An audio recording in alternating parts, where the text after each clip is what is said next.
Você sabia que a escola te contou uma história? Pois bem. Antes de tudo, sejam bem-vindos ao canal, se inscreva e compartilhe. Deixe seu like, é muito importante para nós. Vamos ao que interessa. Uma versão dos fatos, cuidadosamente organizada em capítulos, com inícios, meios e fins bem definidos. Uma narrativa que nos foi apresentada como a verdade completa, gravada em livros didáticos e repetida em salas de aula. Ela nos deu heróis para admirar, datas para memorizar e um senso de identidade construído sobre um passado aparentemente coeso. Mas e se essa história for apenas o rascunho? Um resumo que, em sua busca por clareza, deixou de fora as partes mais complexas, contraditórias e talvez as mais humanas? Eu estou aqui para te apresentar as notas de rodapé que eles omitiram. Aquelas pequenas anotações. As histórias sussurradas nas margens dos documentos oficiais. Porque é nesses detalhes, nessas vozes secundárias, que frequentemente encontramos uma versão mais rica e honesta do nosso passado. As aulas de história adoram narrativas organizadas, heróis imaculados, cujas estátuas de bronze não revelam suas falhas.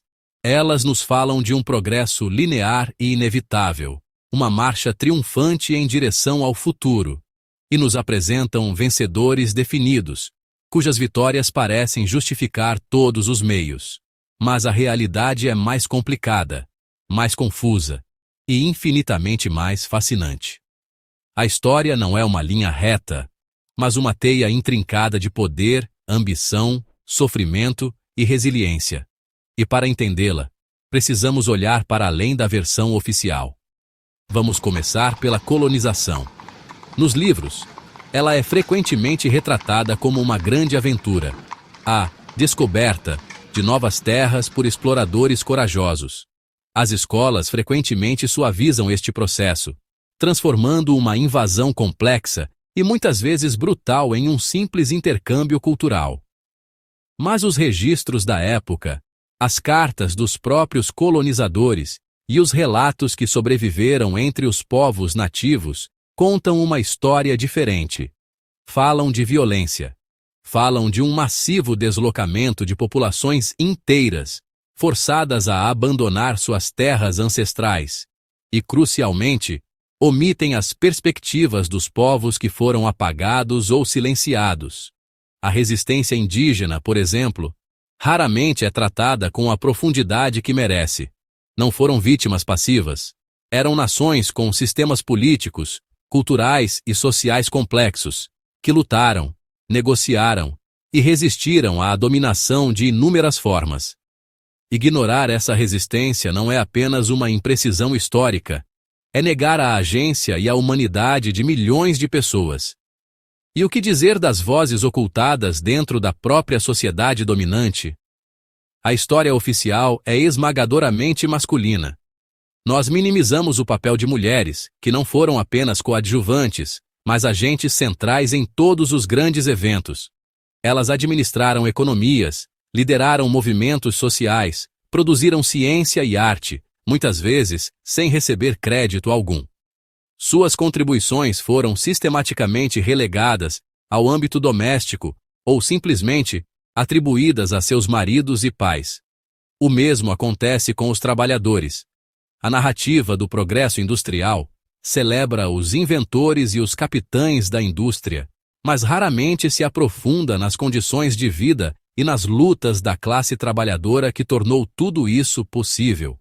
As greves, os movimentos por direitos e as batalhas por uma jornada de trabalho digna são notas de rodapé, quando na verdade são o motor de muitas das conquistas sociais que hoje consideramos garantidas.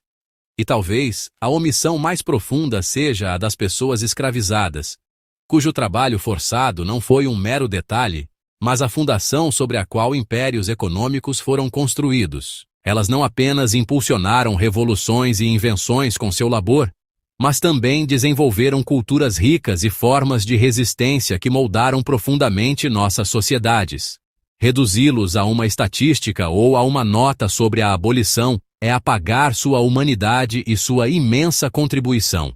Essa seleção do que contar e do que omitir não acontece por acaso. Às vezes, é um processo deliberado. Governos e instituições de poder ativamente higienizam a história. Derrotas militares embaraçosas, massacres, políticas genocidas e outras atrocidades são frequentemente minimizadas, justificadas ou completamente removidas dos currículos escolares. Por quê? Para preservar o orgulho nacional. Para construir uma imagem de uma nação infalível e virtuosa. A memória histórica se torna uma ferramenta de Estado, usada para moldar a opinião pública e legitimar o poder. Documentos são classificados como secretos, arquivos são fechados ao público e narrativas oficiais são promovidas através da propaganda.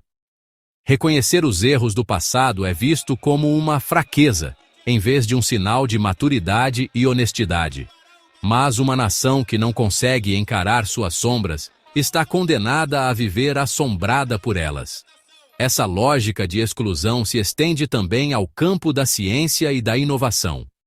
Pense nas grandes descobertas que aprendemos na escola. E o crédito por essas descobertas? A história da ciência adora o mito do gênio solitário, um homem brilhante que, num momento de pura inspiração, muda o mundo. A realidade, no entanto, é que a inovação é quase sempre um processo colaborativo e incremental, e muitas vezes o crédito é mal atribuído. Pesquisadores que eram mulheres, de classes sociais mais baixas ou de etnias marginalizadas, frequentemente viam seu trabalho ser apropriado por seus superiores. Suas contribuições eram cruciais, mas seus nomes eram deixados de fora das publicações e das patentes. São inventores marginalizados, deixados de fora da história. Quantas Rosalind Franklins existiram, cujo trabalho fundamental foi a chave para uma descoberta celebrada em nome de outros? Reconhecer esses colaboradores esquecidos não diminui as conquistas dos nomes que conhecemos, mas enriquece e torna mais precisa a nossa compreensão de como o conhecimento é de fato construído. Então, como podemos encontrar essas histórias escondidas? Como podemos ler nas entrelinhas da versão oficial? A resposta está nas fontes primárias. A prova está lá, esperando para ser encontrada. Em cartas pessoais, em diários, em registros judiciais, em jornais de pequenas cidades, em canções folclóricas e na tradição oral.